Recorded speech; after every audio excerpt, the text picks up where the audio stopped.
stuff. So you know that I start everything with the curriculum document for AP World History, which is the CED, okay, Course and Exam Description, CED.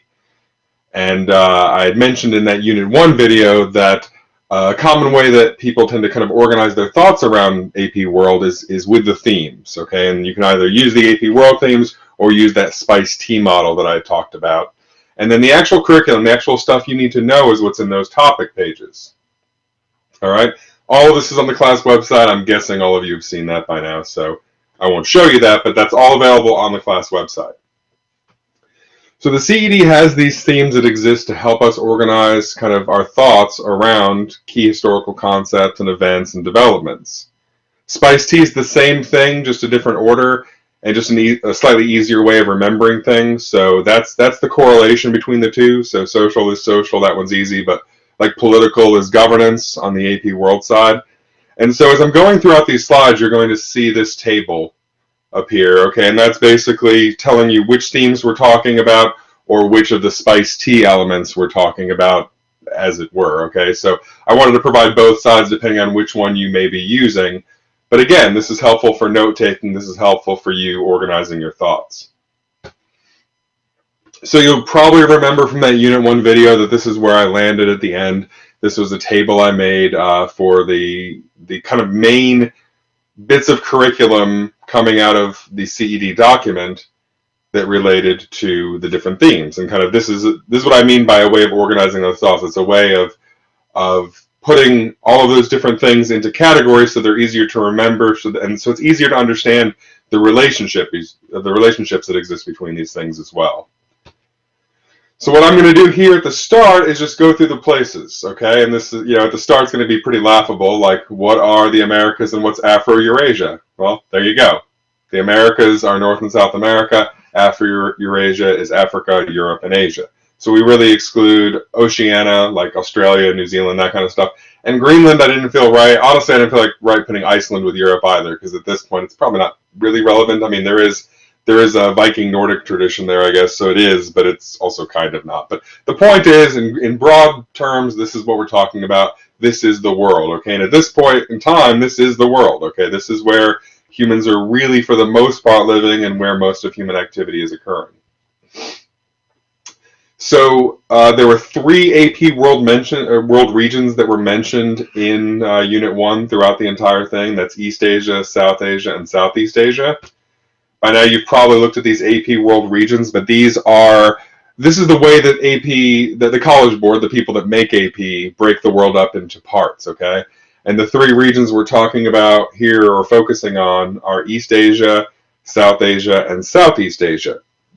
Note, too, that there are some overlaps between different regions. You can see Central Asia to South Asia to East Asia. There's a big area of overlap where you could argue that probably there's an influence from multiple areas. And then you can see that that's also true in the Middle East into Europe, kind of north of it as well.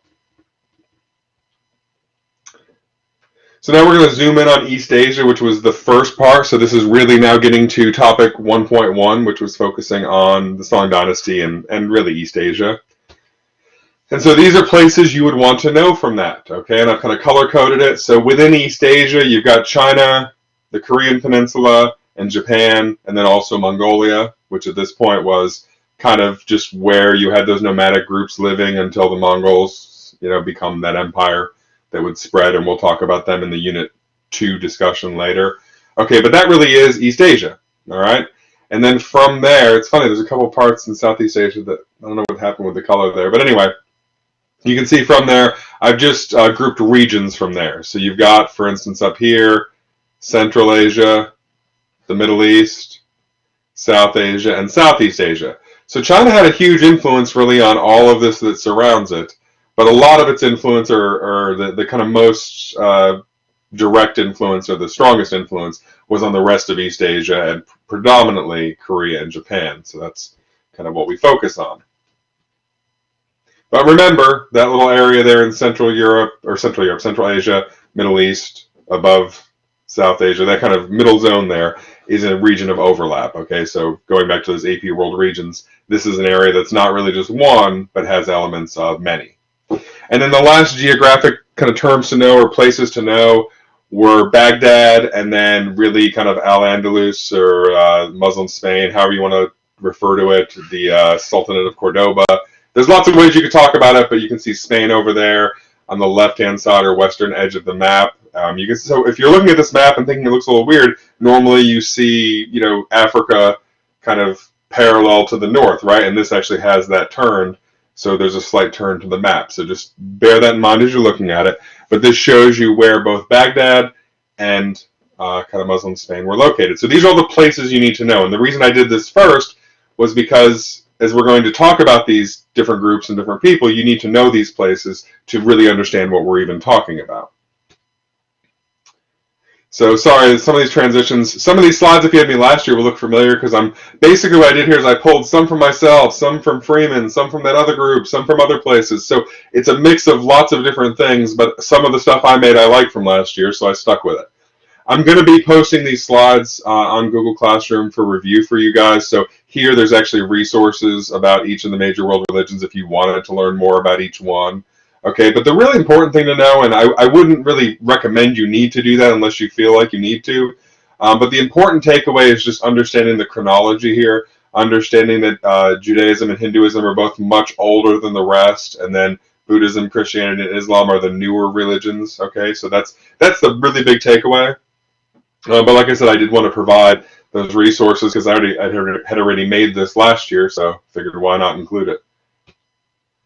And again, I'm just providing this as like foundational knowledge that makes the rest of what we're going to talk about make sense. This was a kind of a map of sorts. I hope you recognize it as a map, by the way. So over here's North America, South America, Africa, Europe, Asia, South Asia, Southeast Asia. Hope you understand that.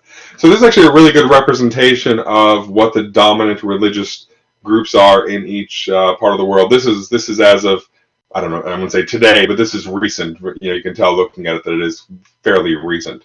But this shows you the makeup of the world. So you can see that Christianity dominates in Europe and the Americas and Southern Africa, but then kind of North and Central Africa through the Middle East, through kind of Central Asia, South Central Asia, let's say. And then into Southeast Asia, there's a big, strong Muslim presence.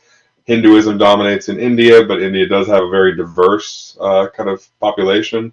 And then you can see China has a slightly different mix because of the way that their kind of civilization went and the governments that they've had and that kind of stuff. But yeah, so this shows you kind of where the major world religions are prevalent today. And I thought that was useful, again, as kind of context looking at Unit 1 and kind of understanding where we are to better understand where we've been, if that makes sense. So I'm going to go through each of the topics. It's going to be not similar to the video because there's going to be actually content, but it'll have some similar elements, but I think that's hopefully helpful for you guys in terms of kind of having that continuity of experience and understanding things. So this is learning objective, topic 1.1. It has learning objective A in it, and I've mostly kept the learning objectives 1 to a page.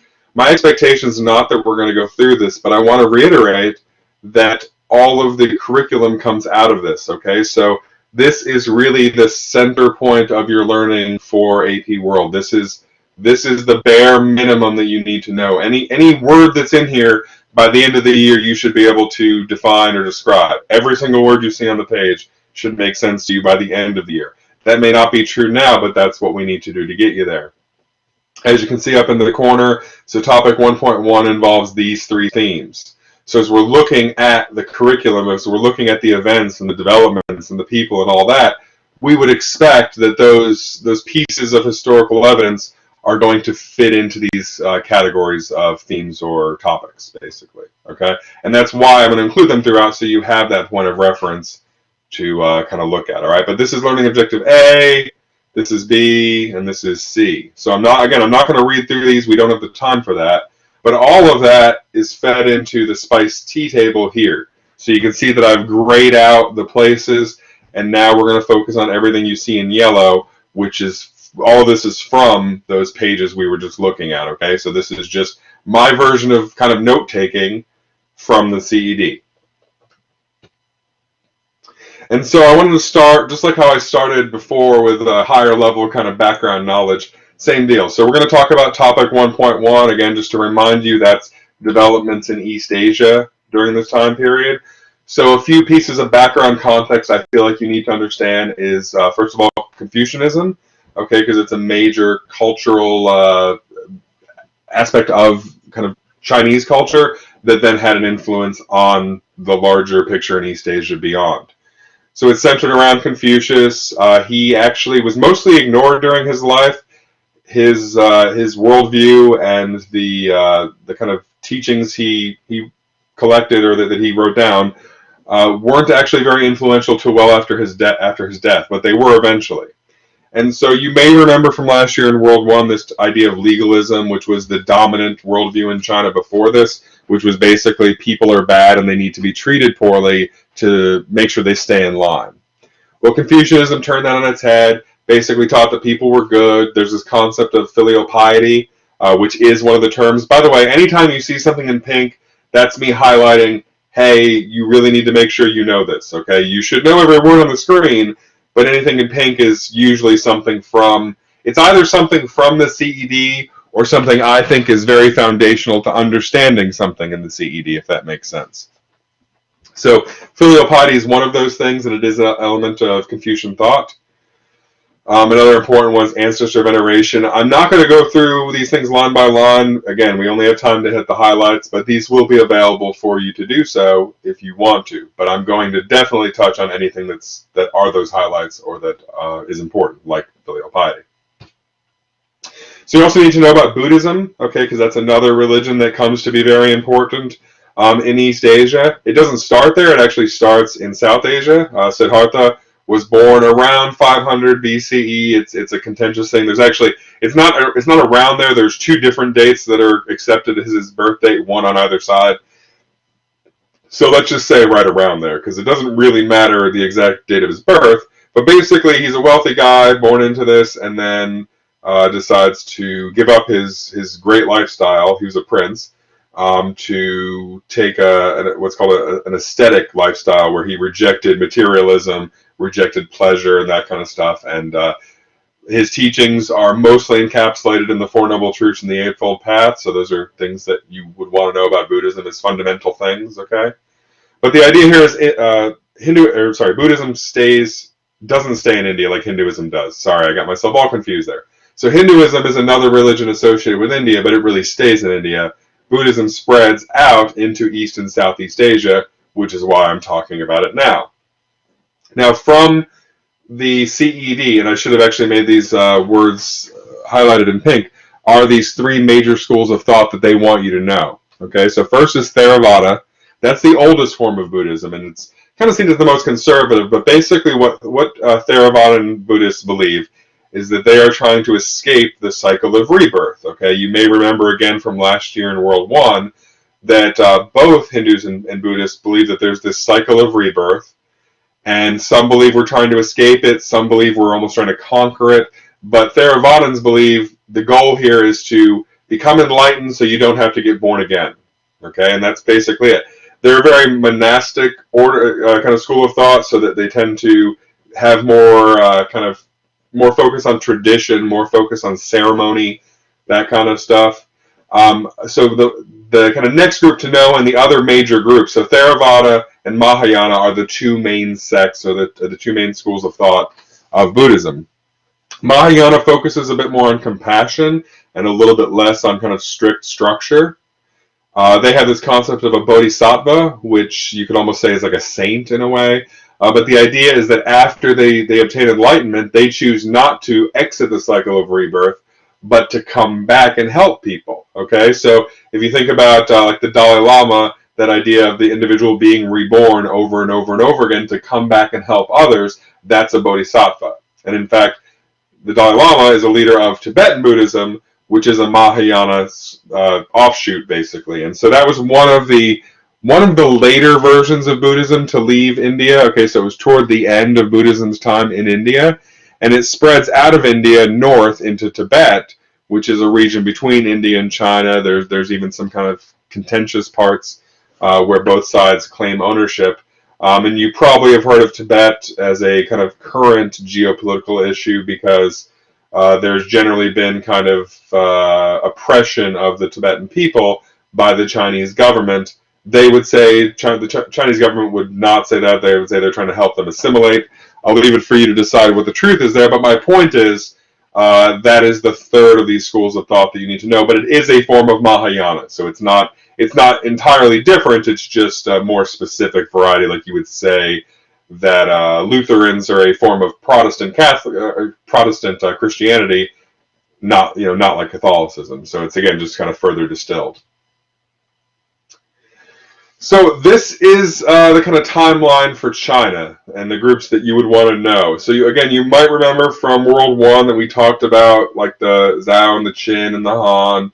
Well, now we're talking about later groups. Okay, so the first one to know would be the Sui, and they're mostly it's a very short dynasty, as you can see, right? So there's not like a huge amount of history to know about them. The big takeaway, the thing you want to know about them, is the Grand Canal expansion, which you can see a map there of what that expansion was, but it's still the largest kind of man-made river project basically in the world, as I understand. So the benefit here was that it connected Beijing to Hangzhou to kind of more inland China as well. And so that connection, those connections between those major trading centers allowed China to kind of develop and help them prosper. But that's the only thing you need to know from them. After them was the Tang Dynasty. And the Tang Dynasty were the first ones to make gunpowder and paper, but they were really early versions of it, okay? So yes, they were the inventors, so to speak, but they're not the people that created the versions that spread across the world. They created the versions that led to those versions, okay? A few cultural developments you need to know from their time was that Buddhism started declining, and in fact, they were oppressed under the Tang. So the Tang actually were pretty brutal to the Buddhists. And this is when you see the rise of what's called Neo-Confucianism. Okay, so just like new. So anytime you see Neo, it just means new. But basically, it was a resurgence of Confucianism. Confucianism changed a little bit, but you saw a return to certain practices like the civil service examination, which again should be a review from last year. That was a Han thing that comes back during this time, okay, during the Tang Dynasty, and then continues from there.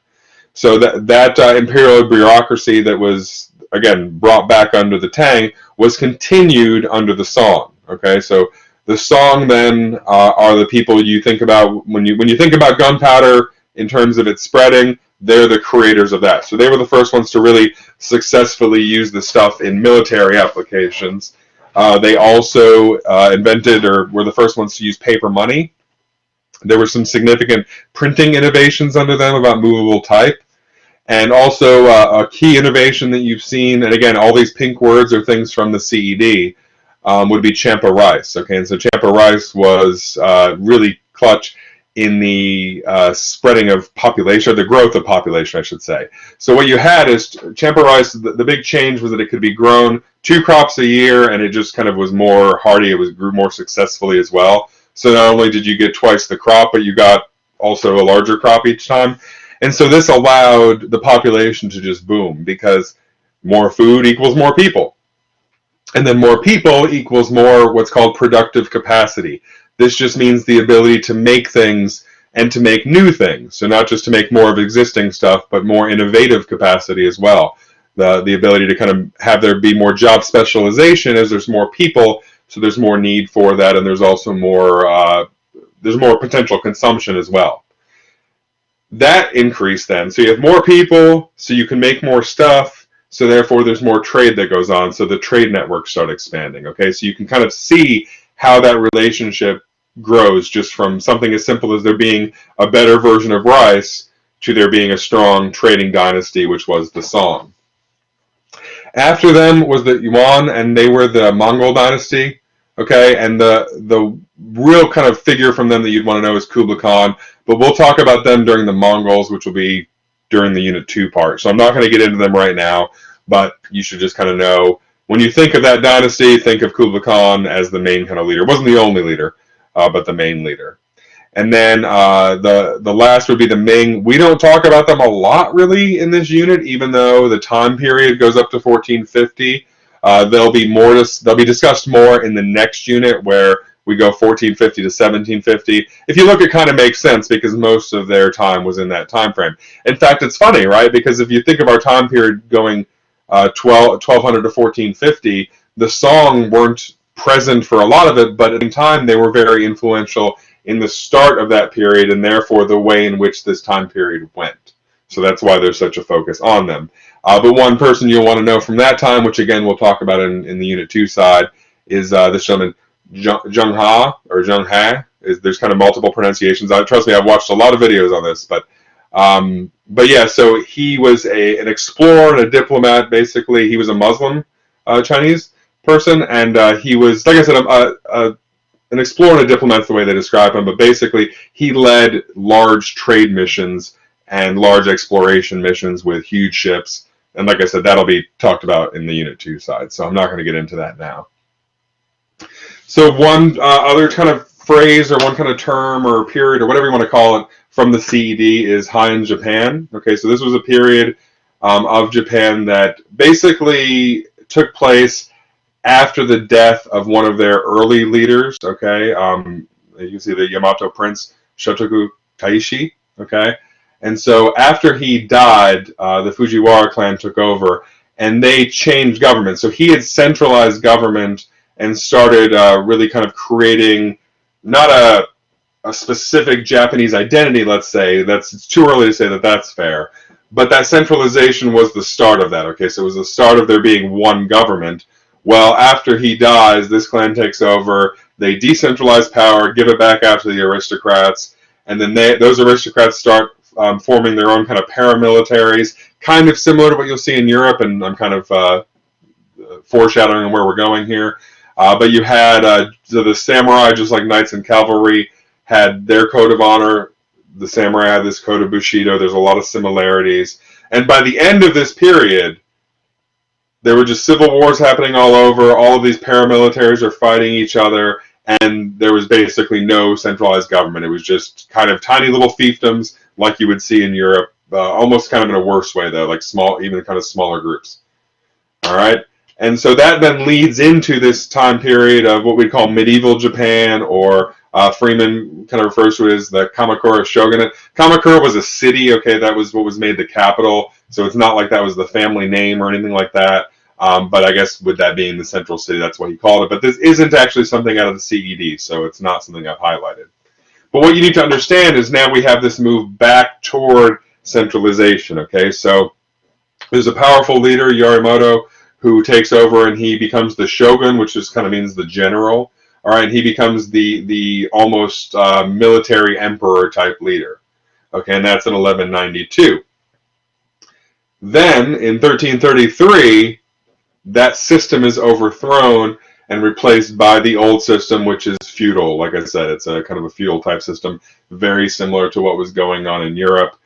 In 1477, there's a big civil war, and once again, centralized government disappears. So there's this kind of, the history of Japan, there is really this idea of powerful leaders centralizing and then it falling apart. And then powerful leaders centralizing and then it falls apart. So that it kind of happens in multiple waves. And it also happens under the influence of other external groups like China and then later the Mongols. So not much to talk about here because this is all well before the time period that we're discussing, but I wanted, again, to provide some foundational knowledge kind of around Korea. The point to make here is just like Japan, Korea had a huge amount of influence from China, all right? And so the Koryo or Goryeo, you'll see the spelling kind of both ways. Freeman uses the other. I've used Koryo. But anyway, that was a dynasty started kind of in the early 10th century. So before this time period, but leading into this time period, okay? And what you need to kind of understand is that they were heavily influenced by the Chinese, okay? And they were in charge, as you see there, for 4 centuries, so that leads into our time period. But they brought in things like the civil service examination from China, and even brought in Confucianism. Even though Buddhism was the main thing that spread there, they brought in some Confucian ideals. So it was a very kind of a good example of the influence of China. Then in 1216, you have this group that was fleeing the Mongols, the Khitans. They were defeated by an alliance of the Koreans and the Mongols, but then shortly thereafter the Mongols invade and eventually take over. Okay. Now they didn't take over in the sense that they were ruling, but just like the Mongols, as we'll talk about, were kind of known to do, they worked with the locals, so they basically just accept Mongol power. That eventually collapses, mostly because of what's going on in China, and then you kind of have a kind of more modern Korean type identity that starts getting established from there, which we'll get into in the next unit. Again, a lot of this stuff isn't, by the way, I should just note, a lot of this stuff isn't stuff you need to really understand. Like, your takeaways here are basically, where is the Korean Peninsula? It was influenced by China and the Mongols, and kind of how was it influenced, okay? So don't think you need to know all this stuff, but the more you can know, the better, because it helps you out. So you've seen this word from me before, Sinification. That just means the influence of China spreading, or under the influence of China. And like I said, East Asia was heavily Sinified, was heavily influenced by China. Some examples of that could be kanji, which are Japanese characters, which were just adopted from Chinese characters, okay, directly. And the fact that throughout most of that medieval Japanese period I was talking about, the language of business was Chinese language. You also have scholarly and literary traditions that start flowing into Japan and China from Japan and Korea from China, excuse me. And like I said before, you had the civil service exam, and also some technology and some trade. And you also see the influence in architecture. Okay, and a lot of that influence was tied to the spread of Buddhism, because the first structures that really came in were those Buddhist temples, but then other things start taking on a very clearly Chinese look as well. Looking at this, by the way, guys, this is clear that this part's going to go over half an hour, but I think is okay, because like I said, there's a lot more on this side. So what I'll probably do is do this, then questions, then maybe a break, and then do the Unit 2 thing, because it'll be a lot shorter, I think. So same deal, same approach to topic 1.2, Dar al-Islam. I took the CED, put it into this format, as you guys already know, and then here's kind of getting into the content. So kind of, again, foundational type stuff. You should understand that the major monotheistic religions share a similar origin, or share the origin in Abraham. Okay, and then that's kind of the tree out, and that's kind of how they're related through his sons, Isaac and Ishmael. Okay, and again, just to reiterate the ages of the three, being that Judaism is much older and Christianity and Islam are much younger. These are the 5 pillars of Islam. You're not expected to really know that in this CED, but I think it's useful to have an understanding of Islam in a foundational sense, to understand Dar al-Islam, or the kind of house of Islam, or the Islamic world, whatever you want to call it. I think having that kind of foundational understanding of the religion is useful. So again, we're not going to go through all these things, but I want to have them there for you to look at as you might need to. What you need to understand is that Islam starts in the Arabian Peninsula, spreads across Asia and Africa, reaching as far as Spain and India, basically, or Southeast Asia as well. That spread is called diffusion. It diffused along trade routes. You also, probably having done some study around here, understand that a lot of this was related to the importance of the merchant in Islamic culture. Muhammad himself being a merchant, merchants were just seen differently in Islamic culture than they were in others. In European culture, for instance, merchants were looked down upon, and there was kind of and this was tied to religion as well, tied to Jesus overthrowing the tables and the money changers and all that. So there's this tradition in Christianity of merchants being kind of seen as not evil, but it being looked down upon. And in Islam, it's actually the other way. It's looked up upon because of the importance of Muhammad, of course, and so it makes sense, I guess, is all I'm saying, that would manifest differently. Along with the spread of trade, you saw Arabic language spread with the religion as well, and then that helps facilitate trade, because of course, as people are talking the same language, it's easier to communicate and know what's what. So the spread also occurred through conquest, and this was done through a series of dynasties that we call caliphates. Okay, or caliph. So you should know these first. It's kind of the first 4, but it's really the first 3 in a way. So the first 4 caliphs were the Rashidun, or the rightly guided, and they were all related to Muhammad, but the first 3 were actually assassinated.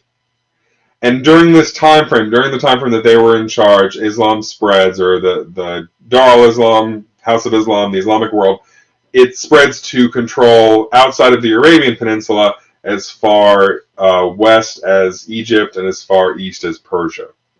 This ends with a period of civil war after the third assassination, and actually that's the cause of the Sunni-Shia schism or split, and that's the kind of end of this period, which takes us into the Umayyad. Okay, and so they're from 661 to 750, outside of our time period. But again, I'm explaining these things because this is foundational knowledge you need to understand where we are in the time period. So they were dominated by Sunni Arab Muslims, and they certainly treated Sunni Arab Muslims with the best preferential treatment of any Muslim group. They moved the capital to Damascus, which also influenced the power of the relative power of Arabs. During their rule, and that's funny, that typo, North Africa. I'll fix that while we're talking here. North Africa. So during their rule, Islam spreads to North Africa and Spain and West Africa. I hit the wrong thing. Sorry, West India. So during this time frame, you have a huge spread of the religion, basically, is all I'm getting at. And their time in control ends with the their conquering by the Abbasids. Okay, the Abbasids were a little bit more of a conservative group, and they also were a more diverse group. Okay, they thought that the kind of preferential treatment of Arab Muslims was unacceptable, and so they wanted to bring in a more kind of democratic or a more equal treatment of all Muslims. But it wasn't really all Muslims; it was all Sunni Muslims. So they actually they allied or they worked together with Shia Muslims to overthrow the Umayyad, but then immediately basically then go back to preferential treatment or poor treatment of Shia Muslims. They moved the capital to Baghdad, and in Baghdad is where they create what's called the House of Knowledge, which is a major center of knowledge, as you might expect. But it was a major, I wouldn't call it a university, but it was a major center of learning in the world at this time. Okay, and that there were, throughout time, you probably know before this about the Library of Alexandria, places like that, and then going back before that into Athens. So the idea is that these centers of knowledge move over time, okay? And so during this time, you're going to have the House of Knowledge in Baghdad being one. Timbuktu becomes a large center of knowledge in West Africa, we'll talk about later. One interesting thing is that they never actually controlled Spain. So when they take over, there's actually a legacy or an ongoing Umayyad Caliphate that continues in North Africa and Spain. And eventually becomes the Caliphate of Cordoba, kind of, but that's through further division. So not stuff you need to know, but you should know where that is at least. So after 1258, the Abbasids start kind of falling apart. They start fragmenting, and power gets split between a few new groups. Most of these groups are dominated by Turkic peoples, meaning kind of people from not Turkey, but in and around that area. Okay, Turkey being a main hub, but if you kind of not really too much to the east of Turkey or to the west of Turkey, but definitely to the east of Turkey, you have other groups, and the map I'm about to show you will make sense of that. But you need to know about the Seljuks, the Mamluks, and the Delhi Sultanate. These are three that are mentioned in the CED. The first two are Turks. Okay, and the Mamluk Sultanates were really just slave revolts that end up becoming governments of their own. And a similar thing happens in India as well. But this map, this is from Freeman, shows you what we're talking about. So, if you were going back before this time, all of this from kind of here to really here and up through here, well, this was the Byzantines. But from here to here, we're talking about was under control of the Abbasids.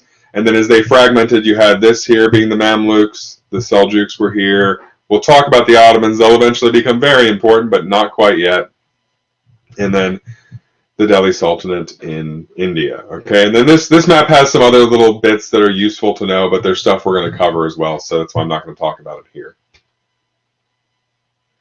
So you need to know about this important Sufi poet, and honestly, I did not get this pronunciation down, so I'm not going to butcher the name, but I will say that she's notable as being an important, not just author, but the real kind of, the real important or the real remarkable thing about her life was that I'm saying her and that I'm saying she. And this is not to say anything about the Islamic world. This is talking about the world at the time that we're looking at. There just weren't that many female authors. And so she was a prolific author. She was a Sufi, which is a mystical form of Islam that we're going to talk about here. Oh, just right now, actually. Sorry, I thought it was a separate slide, but it's not. So Sufism is it's more of a kind of personal devotional approach. It's not to say that it's not to say Sufism includes any elements of Hinduism, but it was clearly influenced by Hinduism because you have more of a monastic type approach to things, a more kind of ritual and prayer kind of, but it's in that personal way. It's not necessarily in a group sense. All right, and they were also ascetic, meaning that they rejected, just like I said with Buddhists before, they rejected materialism. They reject pleasure in a lot of instances, food, other things. So yeah, it wasn't the merging of Islam with Hinduism, but there were some Hindu elements that clearly were influential. Okay, so I just kind of want to describe that the right way because it's easy to say that it's a merging of, and that's not really fair. It's not that. But Sufism helped Islam spread not only in India but also in other parts of Southeast Asia and even into Africa in some areas as well. Okay, so that's one person you need to know from the CED. There's a couple others. One is Al-Din al-Tusi, okay, and he invented trigonometry, okay. An earlier accomplishment would be the invention of algebra. The point here is that there were huge accomplishments in mathematics out of the Muslim world. The one that we probably think about, the easiest one to come to mind would be Arabic numerals, which aren't even Arabic. They're from the Indian system. Okay, but that's, there's a reason we say Arabic numerals, and that's because during this time, Muslims were leading the world in math. And that's the point I'm trying to make. And that's, again, another person that you need to know. You should also know about some other accomplishments in geography, like the astrolabe, which helped sailors determine their location, helped with geography, which of course then helps trade grow. A lot of these accomplishments are the only reason that Europeans were able to explore the Americas and what really led to the world we're living in today. So there's a very direct line from these Muslim accomplishments to the world that we're living in today. You also need to know that there were significant medical accomplishments, okay, and there are some listed there about the creation of encyclopedias, research around diseases, and also better medicines and better chemistry, okay, but these are important things that are specifically from the CED that you need to know. Now we'll go to 1.3. I should have noted with 1.2 as well the themes, but just note the themes. So mostly we're going to be talking about culture and government here. I should note these get shorter as we go. So I know this seems like it's been going on for a while, but each one kind of is shorter than the one before for the most part.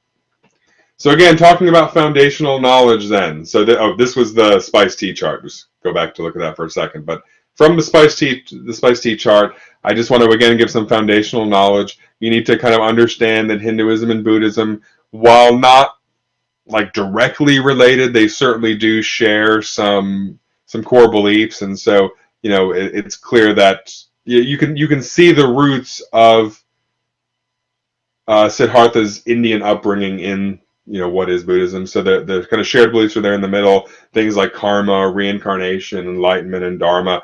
That's getting back to that idea of there being the cycle of rebirths, and the way we act in our lifetime will determine whether or not we have good karma, bad karma, whether we become enlightened or less enlightened, and whether we are reincarnated or not. Okay, that's the whole idea here. Okay, so but there are some differences. Okay, so Buddhism has no gods. Hinduism, the simplest way to say it is one God in many forms, but that's even kind of disputed exactly. So I don't want to misspeak there. But the point is there are some key differences that you should know do exist, but they share some commonalities. The Bhakti movement is another, like Sufism, reform movement that you need to know about. So this was a Hindu reform movement that focused more on having a personal relationship with God. So you can see that common thread between Sufism, again, talking more about the personal than being the kind of ritualistic or the formal. Okay, so this is more just you one-on-one with God having that relationship. Their movement was very influential in later movements like the Sikhs. Again, Sikhism is a religion you should know in a modern sense, but don't need to know from here. But I was tempted to even make it pink, but it's not relevant to this, but it's something you should know. And so I would say both of these are examples not just of cultural interaction, But syncretism, that means the merging of cultures. Again, I'm not trying to say that Sufism is a merging of Islam and Hinduism, but you can see the merging of cultures there. You can see the influence of cultures on each other. You need to know these Buddhist and Hindu states that emerge in South and Southeast Asia. There's the whole list of them there. You don't really need to know a great deal about their governments. I mean, the more you know, the better. And as I go to the next slide, we'll look at some timelines. So that's why I'm not getting into that here. But the biggest thing to me, I think, is that you need to understand which ones were Hindu and Buddhist and which ones were Muslim. And the reason I say Hindu and Buddhist is some of these are kind of both. So there's not really a, I mean, you could say some are Buddhist, some are Hindu, and some are both. But as far as I'm concerned, it's fine to just say these are the Hindu and Buddhist ones, and then these are the Muslim ones. But for me, that's the important takeaway, is understanding which were aligned with which religion, because that influences the way that they interact with each other. So when we're talking about the Muslim examples, we're talking about the Delhi Sultanate, we're talking about Gujarat, we're talking about kind of the Rajput kingdoms, but not really, because while they were led by Muslims, they were pretty secular, okay? But either way, we're talking about, as you can see, kind of Western, for the most part, Western India. And that kind of makes sense because that influence is coming from here. So that kind of does make sense.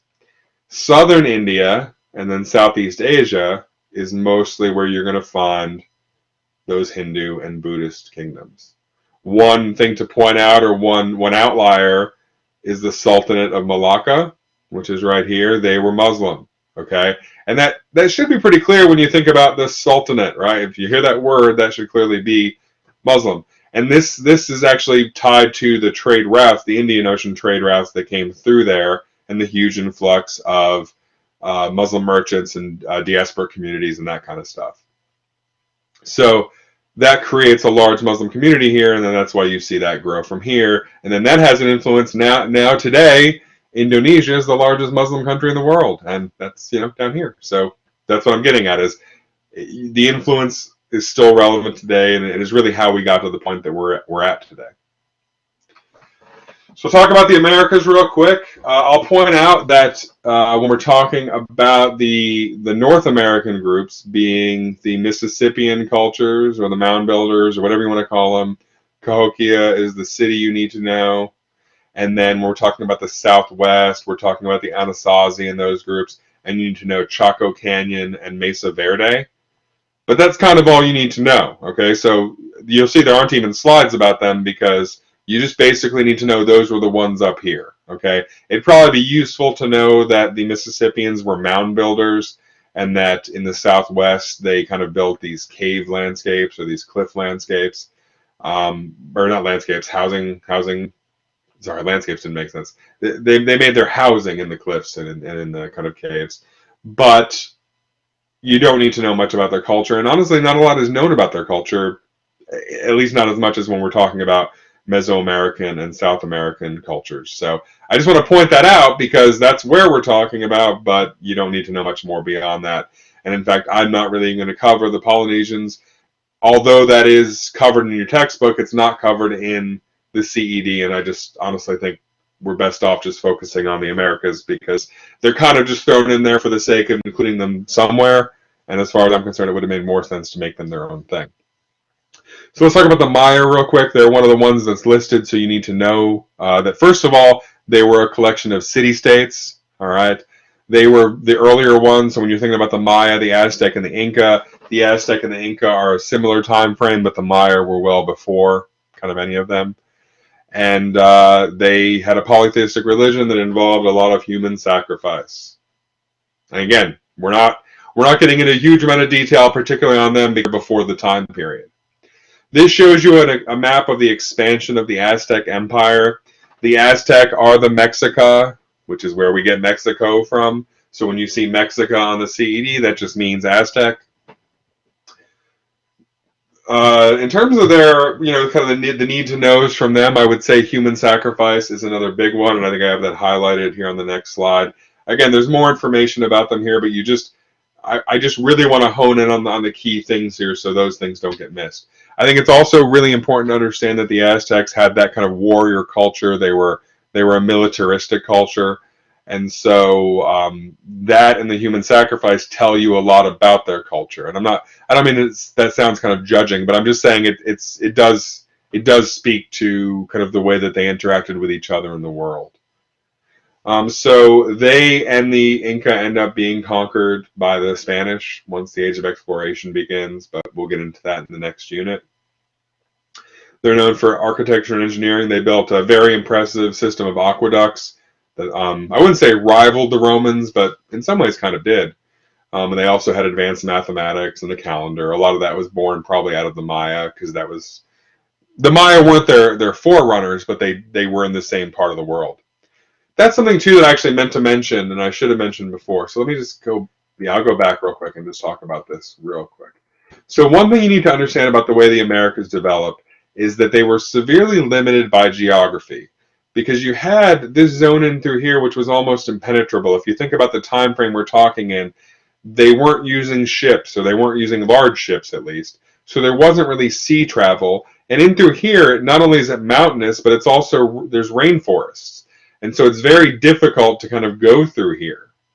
And so you didn't have a lot of trade of goods, but also a lot of trade of culture between North and Mesoamerica and South America. You did have some, by the way, between North and Mesoamerica, but even through here, you've got a lot of desert, you've got some mountainous terrain, so there wasn't as much interaction as you have, say, in Afro-Eurasia. It just didn't happen, and it was a lot of it was limited because of geography. So I meant to mention that before. The reason I thought of that then is because now we're going to talk about the Inca, and the fact of the matter is they developed very different from the other groups, from the Mesoamerican groups, because they were separate from them. So the Inca are in the Andes Mountains. The real takeaway there is everything is high altitude. So it's really remarkable what they were able to accomplish, because they were very high up in the air, and it's difficult to do things at high altitude, as anyone who's gone skiing or traveled to high altitude locations would know. You need to know the city of Cusco, which was that was the Inca Empire for most of the time. So what I mean is they stayed pretty close. You can see this is a map showing the spread. For most of the time that they existed, they stayed very close to the capital, but then a couple hundred years later, they start spreading, and that's when you see this down here. Okay, and that's how they start spreading all the way down into southern South America, and also getting up toward the equator, where Quito. Yep. So that's kind of a takeaway, but it took them a while to get to that point. They were much larger than the Aztec Empire as well, and they also ended up getting conquered, as I said, by the Spanish. They were pretty advanced. They had this advanced road system I'll talk about in a second. They had the system of tying knots called quipu, which is just something I think you should know. But we don't know, as of yet, we've not found any type of alphabet. We do know that they had a strong tradition of theater, though, with many plays being tragedies and comedies. And I note that because it really indicates a sophistication of culture that was comparable to what was going on in Europe and Asia at the time. So, like I said, the thing to understand about the Inca, or one of the main things to understand about the Inca, is that they achieved what they achieved at high altitude. They had to reorganize the landscape to work. They did terraced farming. They were able to grow a huge range of crops in a very small area just by using altitude to their advantage. It was very impressive.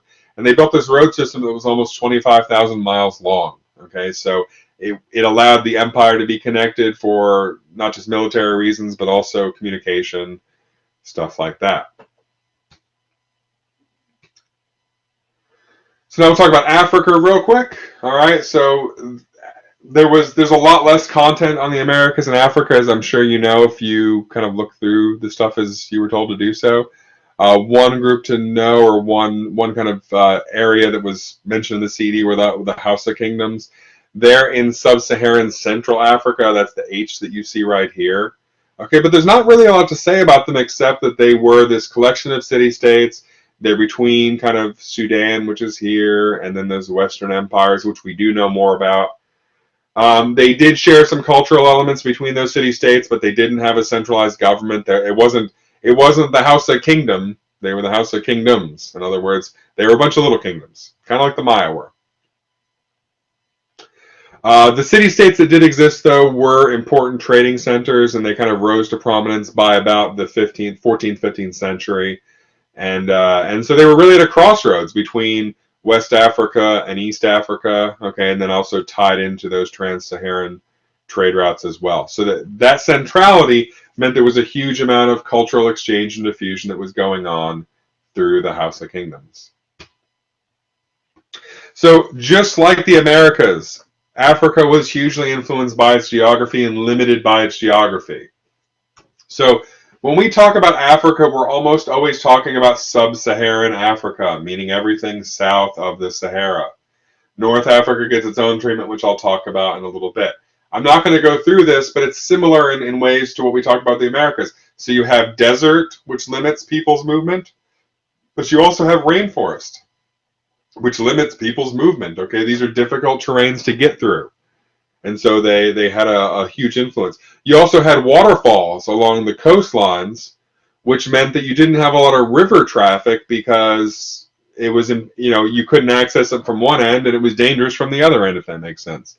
So you didn't have the use of rivers like you would have in other parts of the world.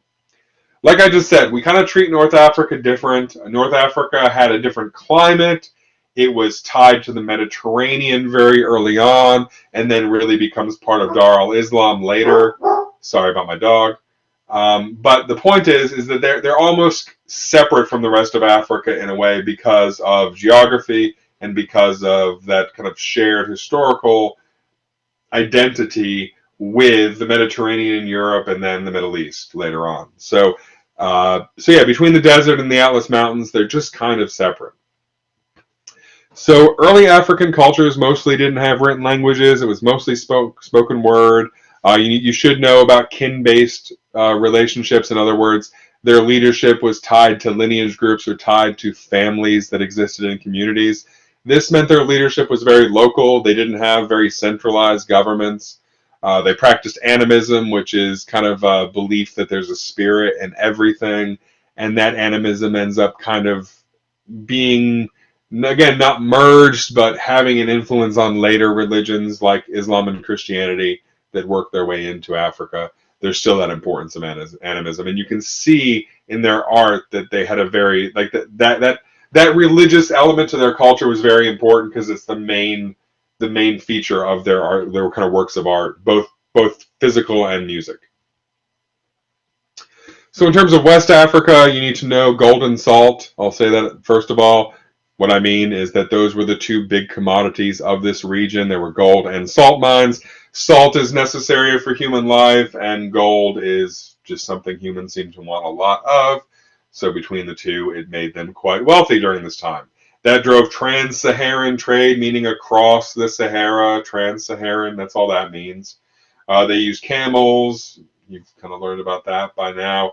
You should know the city of Timbuktu, which is a major trading city that I mentioned earlier, also becomes an important Islamic center of learning later on as the Mali Empire grows. And the major kingdoms you should know would be Ghana, Mali, and Songhai.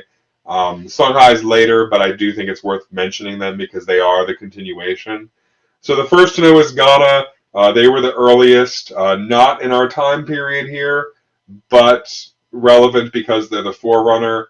So in the time that they were in control, you had a huge influx of Muslim merchants, but the leadership did not convert to Islam. The people did, or a lot of the people did, but the leadership did not. Its power starts declining, and if you think about it, it's probably not too surprising that their power would decline as the leaders and the people started having disagreements about something as kind of core and fundamental as religion. And they actually end up just getting absorbed really into the kingdom of Mali. So Mali doesn't start Muslim, but eventually does become officially Muslim. By now, you probably certainly know the name Mansa Musa. He was a leader of Mali, or a king of Mali. He was a devout Muslim, famous for his Hajj, where he spread wealth all through North Africa and into the Middle East. He showed off how powerful and wealthy Mali was. There's even a line of thinking that he personally is kind of responsible for the later exploration and colonization of Africa by Europe. And it wasn't, you can see it's not right away. It took hundreds of years, but he was so wealthy that the kind of fame or the renown of his wealth spread and created interest as far away as China and Europe in what was going on in Western Africa at the time. So they decline after he dies. And oh yeah, I'll just note too. So Timbuktu becomes that Islamic center of learning under him. So he, being a devout Muslim, it's probably not surprising. He built mosques, invites, Muslim leaders, Muslim scholars to the region, and so he had that influence. And then they end up getting absorbed by the Songhai around 1500, which we'll get into the next unit. So again, I'm not going to talk about them now, but I just think it's good for you to understand that's where it goes from here.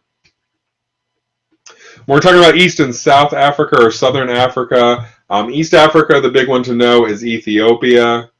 Okay, and then this is the Kingdom of Kush, but that's way earlier, so just not really relevant to this time period. And then you've got Zimbabwe in Southern Africa. And then over here, this is the Swahili coast. These are the Swahili trading cities that we've talked about a fair bit by now. And so this whole region just becomes an important crossroads of trade. So you've got the Silk Roads coming in from here. You've got the Trans-Saharan trade routes from here. And you've got the Indian Ocean trade network from here. So you can see how this is really almost the center of the trading world in a way. And that had a big influence on it, not just on in terms of prosperity, but also in terms of cultural makeup. So Axum is what we're talking about when we're talking about Ethiopia. Okay, they were a Christian. They ultimately become a Christian kingdom, and that was a rarity for East Africa. Like I said, less so for Southern Africa. They were linked even as far up to Egypt when it was still under Roman control. So what I'm getting at there is they had a cultural connection to the Roman Empire through Egypt that may, kind of explain why they would have been a Christian nation, but also, the logic can kind of flow the other way, that those connections could come from the shared cultural identity. My point is going back to that idea of North Africa being its own thing. Here you can see that line kind of being skirted a bit. The Kingdom of Zimbabwe, as I said, Southern Africa, Great Zimbabwe, which was the city, the capital city of that empire. And that's really the only word, the only kind of place or development that you need to know out of the CED from Southern Africa. But you should understand that their kind of role or their position was connecting the Southern Africa region to the Indian Ocean trade networks and then the trade world beyond. Okay, so this becomes the central city of this entire region, connecting it to the rest. That's kind of the point here.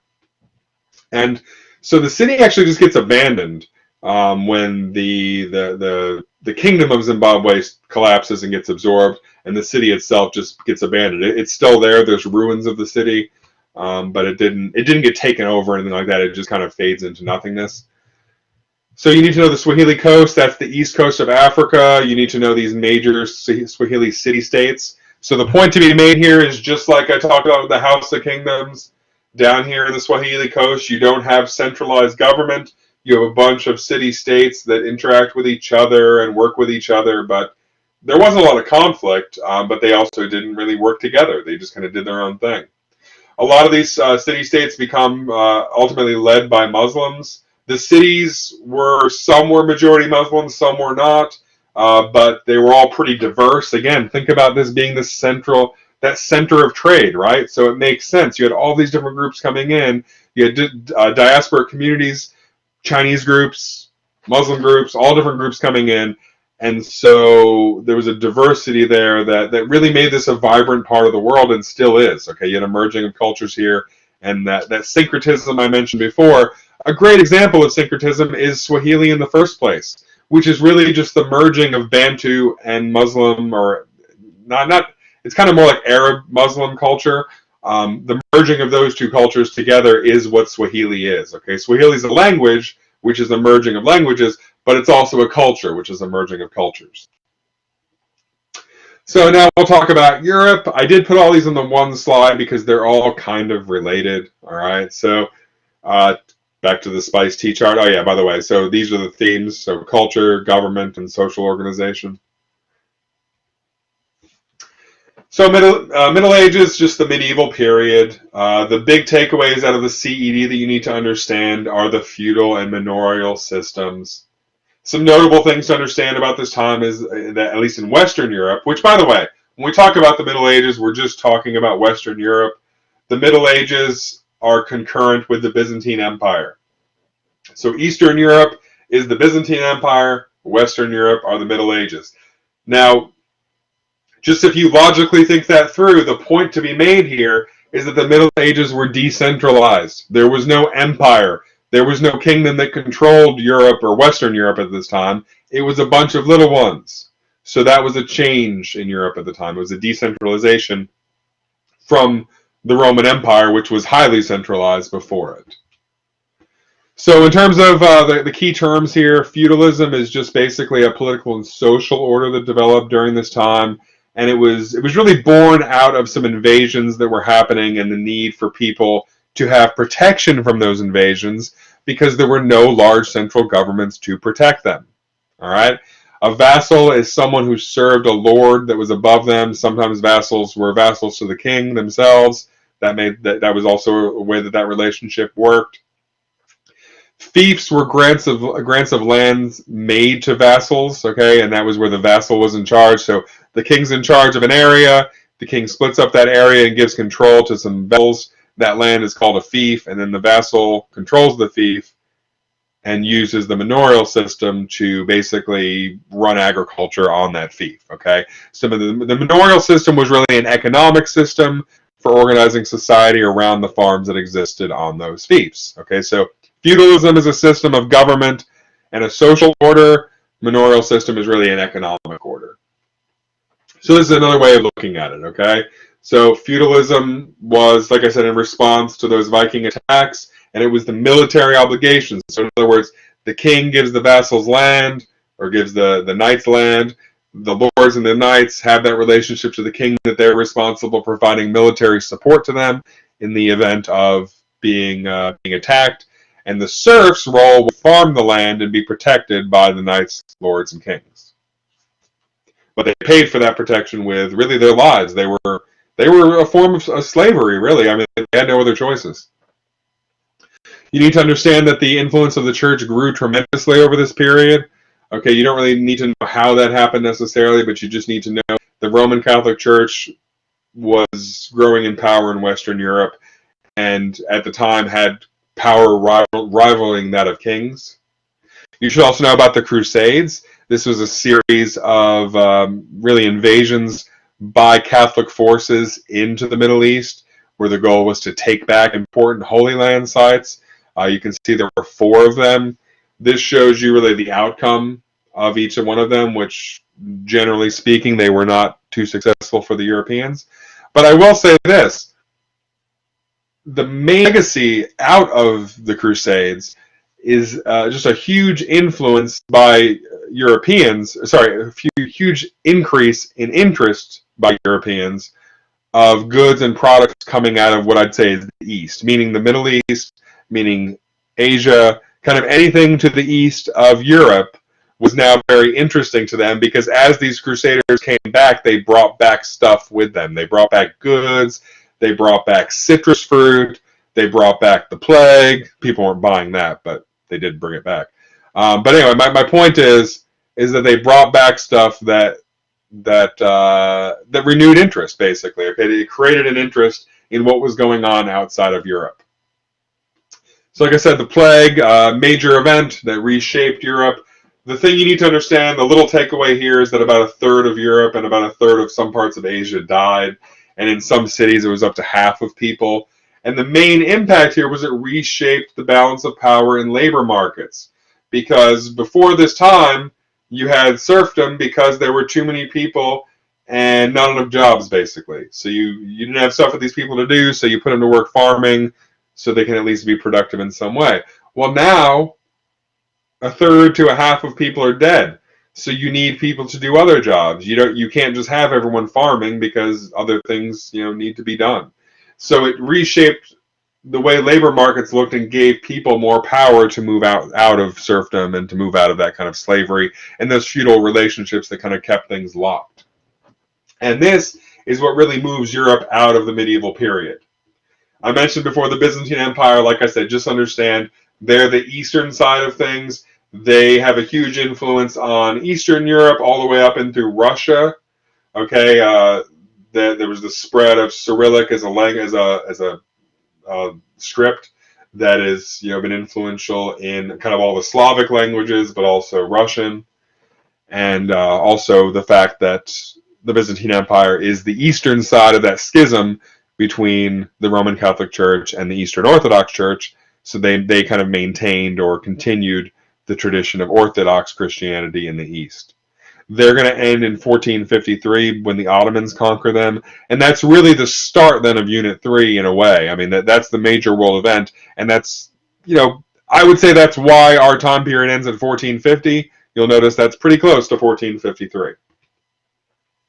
All right, nearly done, guys, and then like I said, we'll do Q&A and then a break, and then I'll figure out how to quickly go through the last part. So this here, I basically just wanted to dissect Unit 1.7 as kind of a review. So the first learning objective is to explain similarities and differences in the way state formation occurred. And the point I'd say is that some similarities were that religion played a huge role in all of these areas and that political dynasties were often also involved. I would say differences are that we had some examples of highly centralized states and some examples of highly decentralized states, and that religions and cultural norms were different in different regions, so that had a connection to state formation and the way that governments tended to manifest. And then lastly, the population tended to grow in urban centers, and this most rapidly happened in East Asia, which influenced the way state development happened there, because I would argue that had a huge influence on their decision to be more centralized because they had more people, so required more organization in a way, and probably it was just more, from like an economies of scale perspective, was almost easier to do, possibly. Looking at these key concepts, the main takeaway from all of them is this, that states demonstrated continuity, innovation, and change. So these are some examples of each from the kind of three main centers that we talked about. These are the three main parts of the unit. I mean, if you really look at it, 1.4 and 1.5, the Americas and Africa, do not get the same amount of time and the same amount of curriculum space as the others. So when we're talking about continuity in Dar al-Islam, I would say that just the importance of Islam and its spread through trade is a continuity. We talked about innovations in mathematics, literature, and medicine. They also preserved Greek philosophy along with the Byzantines, so that merits mention.